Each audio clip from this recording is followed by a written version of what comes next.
ইরানের যুদ্ধের যে পরিস্থিতি সেটা খুবই খারাপ পরিস্থিতির দিকে যাচ্ছে। তার মধ্যে গতকালকে আমরা দেখেছি আমেরিকাও সেখানে ইনভলভ হয়েছেন এবং এই যুদ্ধে অংশগ্রহণ করেছে। এর মধ্যে আমরা দেখেছি আমেরিকা আহ, ইরানের 3টি পরমাণু বিদ্যুৎ কেন্দ্রে বা নিউক্লিয়ার সাইটে আক্রমণ চালিয়ে সেখানে ফর্দো, ইস্পাহান এবং নাতানজের যে নিউক্লিয়ার সাইটগুলিতে আক্রমণ চালিয়েছেন। এরপরে 23শে জুন এর এগেইনস্টে ইরান খুব জোরালো আক্রমণ চালায়।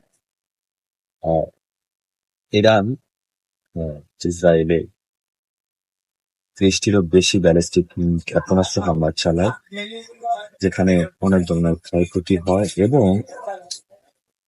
ইরানের পার্লামেন্টে এই আহ, হরমুজ প্রণালী যেটি রয়েছেন সেটি বন্ধের আইন পাশ হয়। পার্লামেন্ট থেকে সে আইন পাশ করে এবং বলেন যে আর কোনো ধরনের যদি আক্রমণের বা কোনো ধরনের ক্ষয়ক্ষতির শিকার হয় আমেরিকা থেকে, সেক্ষেত্রে তারা হরমুজ প্রণালী বন্ধ করে।